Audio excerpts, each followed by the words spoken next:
All right, kind of pulling back to the various types real quick. There's also action and drama. We'll probably go with action next. Action can be a decent choice, especially for a first AMV creation. One of the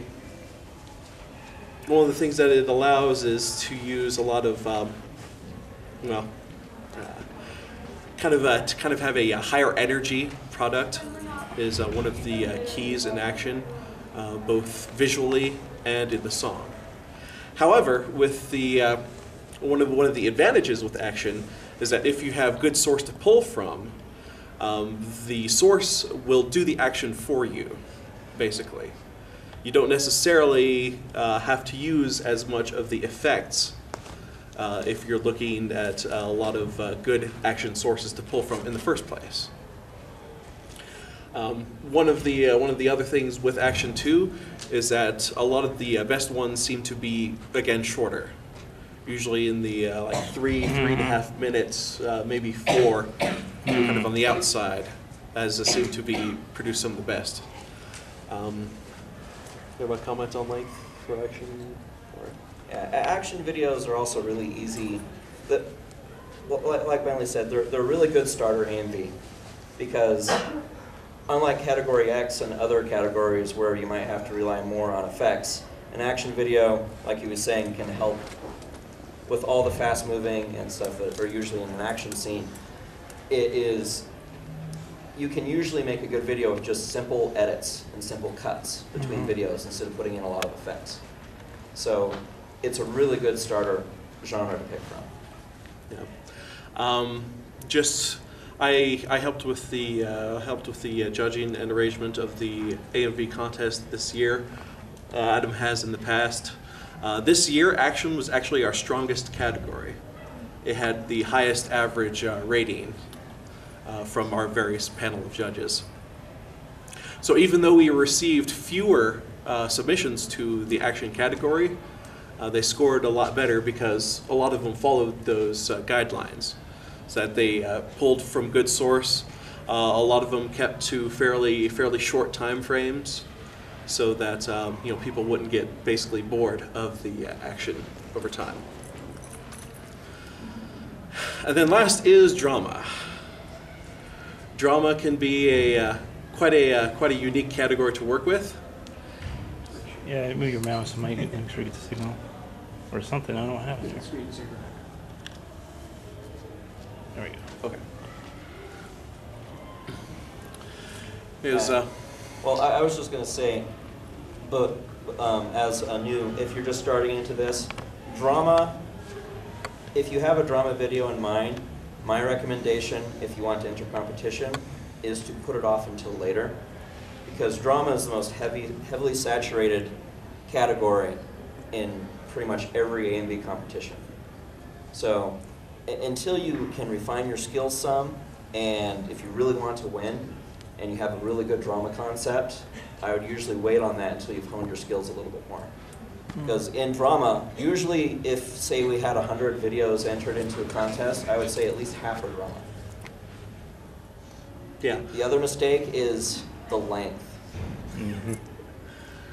6 or 7 minute drama videos put people to sleep. Even if it's an awesome concept, if you can't keep your audience's attention in competition, then...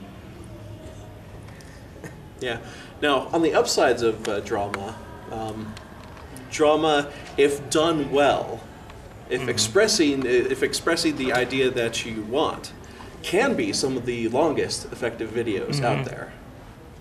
If you're conveying the idea of the personality of a certain character, of certain interactions of characters within a show, if that is edited well, you can get some of the longer videos with it still being interesting. Of course, another one of the downfalls of drama is that what is interesting in a show to yourself may not be so to others. But well, one other thing is how many people have watched an AMV and found it so interesting they went out and watched the show. I mean, this happens to a lot of people. And the problem with the drama video is if your concept isn't very strong, people are not going to understand what's going on. Yeah. You might see, yes, there's emotional interaction between characters in this scene, but why are they acting this way? Again, it comes down to a strong concept, but it's one of the harder things to do in a drama. Yeah. So basically, while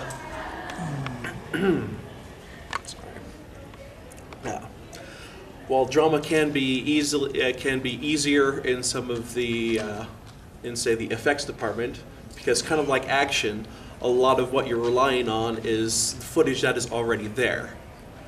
It's already presenting the concept of the characters. You're just kind of combining it to say bring forward a certain aspect of the character, or to bring forth certain relationships within a show. So again, a lot of the footage was there. It's just a matter of editing them together effectively. Of course, the downside of that is that you need to be pretty effective with that, especially with your concept. Because again, with a lot of the slower songs, you need to be able to keep interest up. Right. Pretty well. So. Is there any questions, comments? What's one of the best software that you would use to produce it? Software? Well, software we were going to touch on. Yeah, we're going to be getting into that in a moment. Basically, starting with the idea of concept. So generally, kind of consider when you start to develop an idea of a video to make. You start with a concept idea, whether there's a certain song that makes you think of a particular show. You can think of what type of category, and then continue to further refine your ideas according to that. Isn't it better to stay away from extraordinarily popular anime like, say, Naruto and Bleach, and things like that? Well, that really depends on if you're looking for effectiveness in competition, because while there may be, especially the more popular series, the more videos there are out there. And so there's a lot more that your video needs to distinguish itself against. However, you could be portraying a particular aspect that not many other people do with that show. And since there's a lot of people who are fans of that show, that they could pick up on that. So you might be able to get more people interested because more people are interested in the show to begin with. I just wanted to touch on, if you're planning on doing a AMV to a popular series, even to a popular song or song in general, go look and see if somebody's already done it. And if they've done it better than you either step it up or leave it alone. One other thing I wanted to mention is shows, once they get really popular, they kind of reach a peak and then they start to die down again. I mean, we had, I think it was last year, we had a Dragon Ball Z video that was entered, and about 5 or 6 years ago on the org, I think it was about 8% of the total videos on animemusicvideos.org were Dragon Ball Z to Linkin Park. That there was an ongoing thread saying, when will it stop? And there was with a good reason. Most of them were pretty bad. It's mostly because I like Dragon Ball Z, I like Linkin Park, let's make a video. So, but it reached a peak and then it died. And last year we had a very good Dragon Ball Z video entered, and we thought it was good enough that it deserved to be shown in competition, even though we grew up in that era where we saw it peak and fall, so we were all, Dragon Ball Z, but it's a really good video. And we put it in, and we had a lot of people in the crowd going, what is that show? So, especially in anime, you have so many people that are, the age group is constantly changing, and there's so much material out there that what we may have seen as oversaturated when we were first getting into it may not seem that way now. So it's really hard to figure out what is the most popular thing to do right now. What are you guys' opinions on organized AMV groups? Like, There's AMV like you brought up groups. Dragon Ball Z, I'll bring up Team 4-Star. What are your opinions on like organized groups when it comes to creating a series of AMVs? There's a bunch of, almost, I would say half of the AMV creators overseas, mostly in France, are groups. Like AMV France is one. I forget the name of the other one. Yeah, I forget it. There are a number in Germany too. Groups seem to be, as you noted, pretty popular in Europe. Yeah, you might have someone that is really good at what's called compositing, digital compositing. Nostromo is a perfect example of this, where you have source from many different shows, and in different shows, say the greens might be brighter, or this one, the overall brightness might be lower, or the colors in this one might be a different shade. So if you do an AMV with a bunch of different sources, it bounces all over the place, unless you're really good at compositing, where you can go through the video and try to match all the colors to make it look like it all came from the same source. So a lot of the French groups, they'll have someone that's really good at compositing do the compositing part, someone who's really good at After Effects, cut out a character from one show and paste him into another, someone who's really good at timing, do all the timing. So when you have a group, a creation group that does this, that's usually how it works.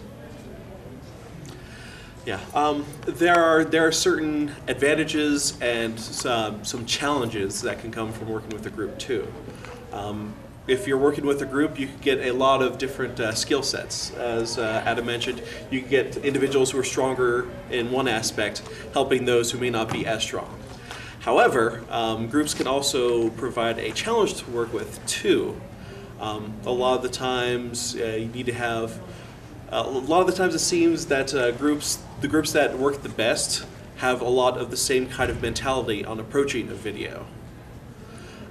If you look at a lot of the multi-editor AMVs out there, it really shows on the group those that are that work really well together, and those that are just kind of stitched together. Say you have an individual make a certain number of seconds of a video, and then it's a really abrupt change from that creator in the group to another one. And for those who have been watching AMVs for a while, probably the best example stateside is the DDR projects, where different editors would do different songs to one of the DDR soundtracks.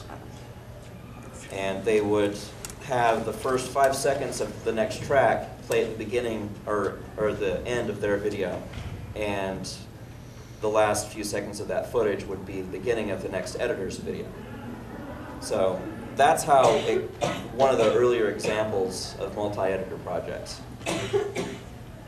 So yeah, just also to briefly go back to something that Adam had mentioned before on color levels between various shows. There's actually again. Not going to mention any sources, but there's a decent example of this in the contest this year, where they used a technique to kind of thank you, blend together sources that were fairly diverse in terms of like color saturation and so forth. So again, something to look out for. Tomorrow if you go to the AMV contest. Now, we've talked about some of the advantages and disadvantages as that approaches, say, competitions. There is also the fact that ultimately you just may wish to create a video for yourself, one that you find interesting. And certainly, don't necessarily let the idea of competition kind of scare you away from a video idea that you would like to make. Because in many ways, AMV is a labor of love. And if other people enjoy the video as well, hey, great. And if not, well, as long as you enjoy the product, then you can get the satisfaction of a job well done. It may not do as well in a competition, but if you feel good about your video, in many ways that could be its own reward. AMV competition can be very harsh. Yeah. And if you have a hard time taking criticism, then I'm not trying to be mean or anything, but that's just, it's a very, very harsh competing environment. So, that kind of leads into the idea of, well, originally the idea for this panel was myself approaching my first video. I knew of the various challenges of the various categories. I've kind of been following AMVs for a while, but the concept that really struck out to me was a particular one for drama. So that's an approach I was looking at, and me personally, I was doing it more for the experience of creating the video rather than worrying about competition. And especially for your first video, that might be a good way to approach it, is to look at, this is my first AMV, I would like to do something that I would enjoy. Whether or not in competition, that would be up to you, too. Having made AMVs before, some people that run competitions have not made AMVs, they're just fans.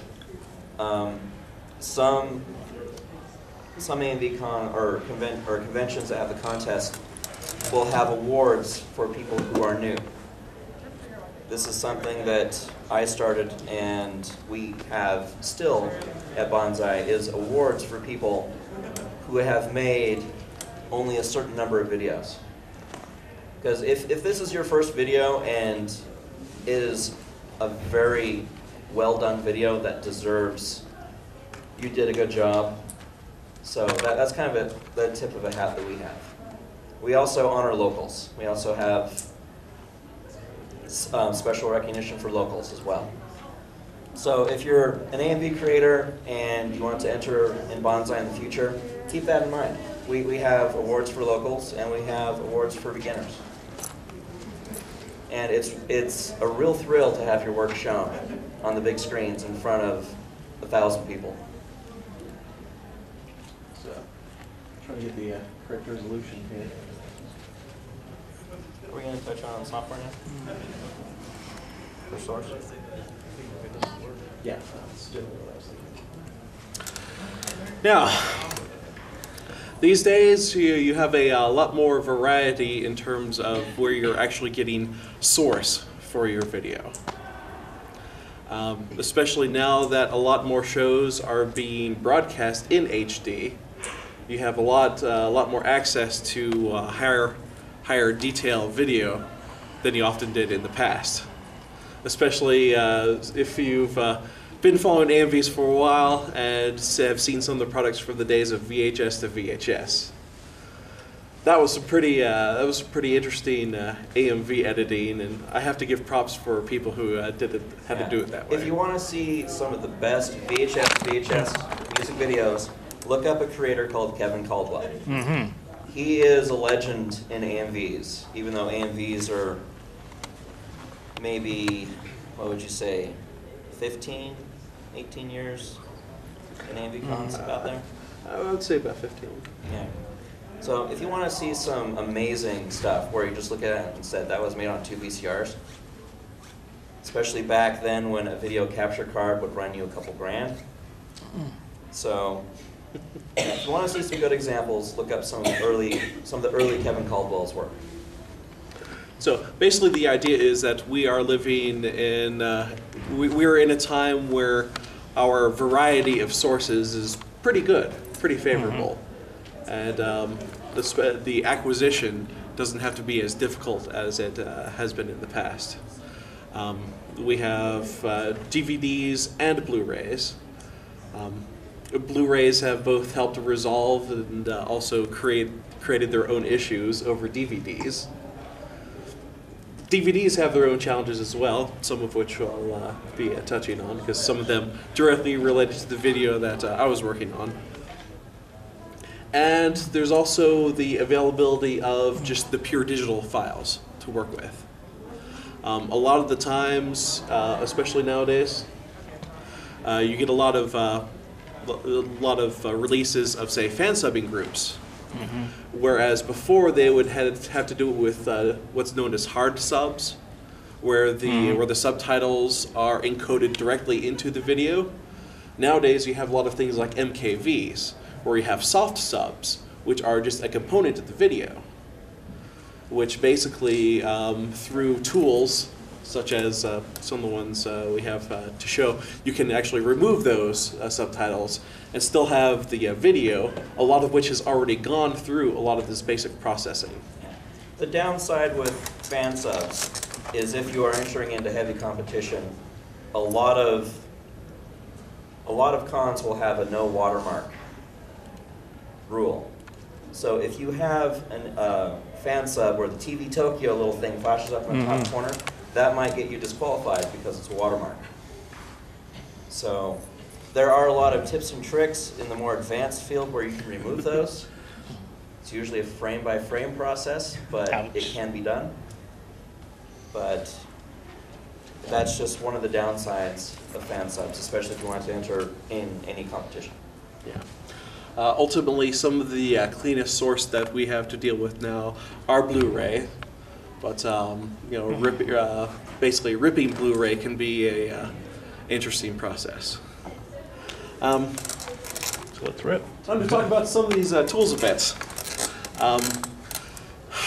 As I approached my video, one of the tools I was looking at is one that I was a bit more familiar with, given a little help from Adam, as I've done a little editing with other stuff. A tool known as Virtual Dub and Virtual Dub Mod. Virtual Dub Mod's been replaced, by the way. Say what? Just want to let you know Virtual Dub Mod's been replaced. Yeah, I've been working with the beta recently, but yeah, I know. But how many people here have worked with Virtual Dub before? Okay. Basically, it is an interesting. Probably the most important thing to know about Virtual Dub, it's free. Yes. Written by a college student with lots of time. Okay. There's no installation program. You just download the archive, unzip it to where you want to go, and double-click the executable. That's all you have to do. Now, what's the best thing to rip with? Oh, we'll get to that. Okay. All right. But basically, one of the things with Virtual Dub, and one of the reasons why I wanted to bring it up kind of first, is basically, let's see, which one do I want to pull from? Some of the I wanted to look for the codes. Okay. Basically, one of the really powerful abilities you have with Virtual Dub is the frame-by-frame. Frame-by-frame. Tap arrow on the keyboard. You can also use the tap arrow on the keyboard. In fact, you can get some decent rendering as it goes frame-by-frame. But as Adam has mentioned, there are a lot of things that you can only do really when you're looking at a video at a frame-by-frame basis. Like, say, removal of logos, and also checking your video for things like artifacts of removal of interlacing. Interesting. We're going to be talking about. Yeah. But as a basic tool, especially with the fact that it is free, it is one that I feel is good to get some familiarity with. Because Virtual Dub is very light on your computer, it doesn't require a very powerful computer to use. Because of this, Virtual Dub is a good tool to crop video, to do some basic color correction, some basic filters.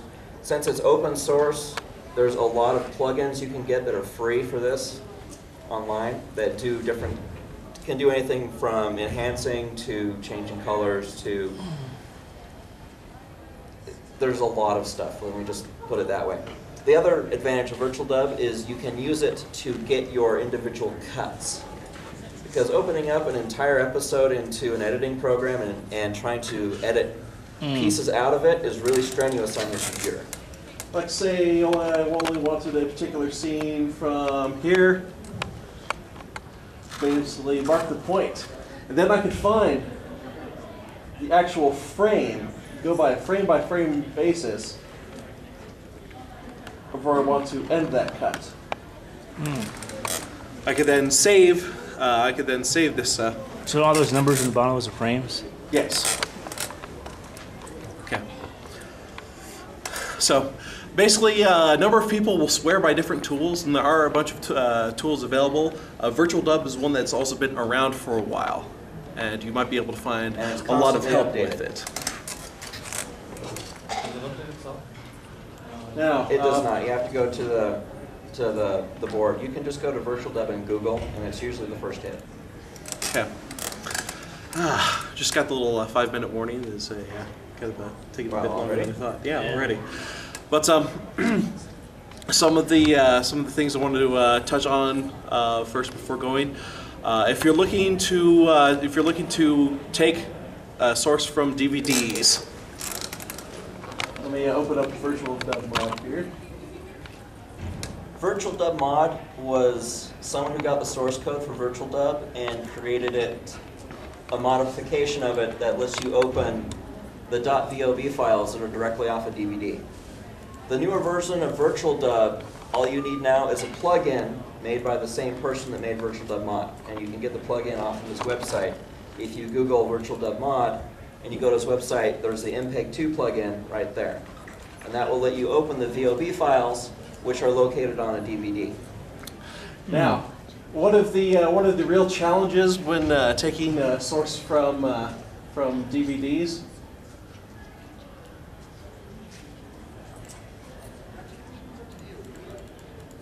let's see something. It's much more noticeable in certain frames than others. Okay, if you notice, basically a sequence here, you get these little striping patterns. Yeah. Now, a lot of the times animation is produced at a certain frame rate, but in order to make it for broadcast, they have to increase the frame rate. Most common, it's 23.976 Or 24 frames per second. or 24 frames per second. But the more accurate is the 29.976, and you'll find that reference out there a lot as you start to do this. Basically, what they'll do is for NTSC broadcast, it has to be at around 30 frames per second. Or 29.97. 29.97, yeah. So basically, what they will do is they will take, if you look at it as a multiple of 6, 24 is 4 times 6. 30 is merely 5 times 6. So what they'll do is they'll take those 4 frames and they'll make 5 frames out of it. Yeah, they pretty much, imagine they take a line of pixels from the previous frame and the line of pixels from the frame afterwards and put them together like a cone. That's why you see those little lines, and that's why you see her hair is in one place in one and a little bit farther in the other frame. So it's pretty much a set of lines from one and a set of lines from the other. Now, And the more action that there is in between those scenes that they've blended together, those combs just become really, really noticeable. And something that I have noticed, it seems, is that a lot of first-time AMV creators won't necessarily address this interleaving. But when you see it, you really see it. And that's something that, say, in running the AMV contest, when we see a lot of that, is kind of puts you back on the video a bit. So. now, the easiest way to deal with interlacing is in Virtual Dub, you can go to Effects and just apply a simple deinterlace filter, which blurs the two together. It doesn't remove it, it just blurs the two together. And instead of seeing lines, you just, it does, you can do that real quick if you want. Say what? You can actually do video effects filters, deinterlace. I could do a, okay. But there are ways to remove the interlacing, but the process is a little lengthy and not something I recommend for beginners. Now, since we're running a little close on time, I believe it's towards the top. It depends on the version. Blur for you? No, it might be in one of the menus on this version. Blur? Oh, up. Down there, that good place. Oh, okay. And click OK. Well, basically, a lot of times we don't have too much time to do this, but there are many ways to see about removing this. And when you look at resources at like animemusicvideos.org, there's a lot of discussion on this because not only is there the general idea of interlacing, but different studios also use different methods of interlacing. Like say they'll have a number of scenes that are not interlaced, but a certain layer that is interlaced. And that could be a real nightmare to deal with. But if anyone has detailed questions, they can come up to me and ask after the panel. But there are very, very detailed, almost frame-by-frame screenshot tutorials on animemusicvideos.org on the message boards. yeah, And if you need software for getting source off of DVDs or other source, videohelp.com will save your butt. You can go in there and say, I want to convert from this format to the other, and it will tell you a list of tools that can do it for you. And those lists of tools are rated by users, and usually there are links to tutorials on how to use said tool and where to download it. It's a very, very good site for getting software and help on doing different things. yeah. Of course, various people will have different ideas of what is the better tool to use. Ultimately, I would say it's a matter of personal opinion on what you find, say, easier to use. I looked at a few tools and say Virtual Dub. Virtual Dub was a nice, straightforward tool for me to use, so I kind of got to be my go-to. So, and I think that's about all we have for time. I guess this would be a time for any questions. Any questions in particular? Going back to subs, is it better to leave them in or out?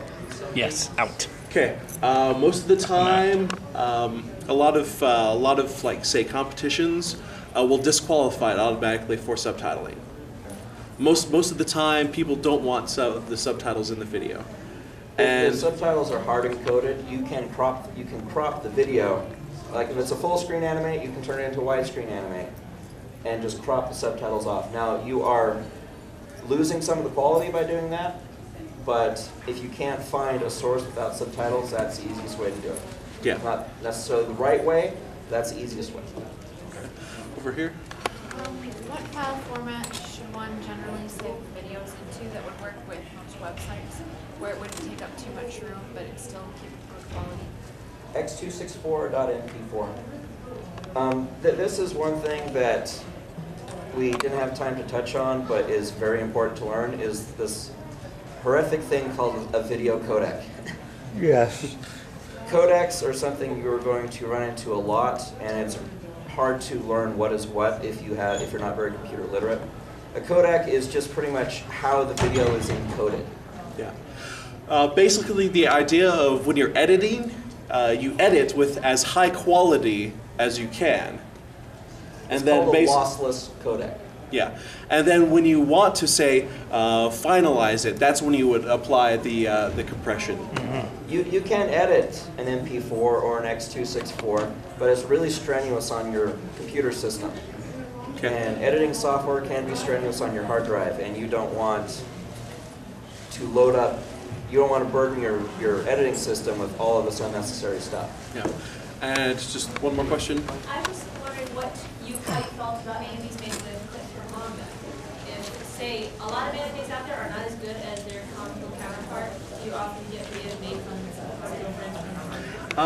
I've seen a number of videos out there made using manga, and if they're done well, they're still effective. One of the there's a particular Fushigi Yugi video using a cover of Ordinary World by Duran Duran, but it's very well done. It only uses manga. Manga and fan art.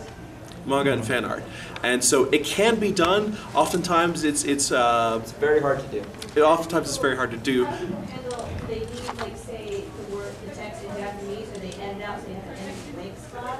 It seems that, especially in the example I'm thinking of, that most of the text was removed because it just provides a visual distraction, I guess. They would cut out the character and the boxes and just get the character art and get the expression on their face to get the emotion over from what the concept was. So, In that case, Photoshop. yeah. Okay, and That's all. generally we have to go ahead and pull this down.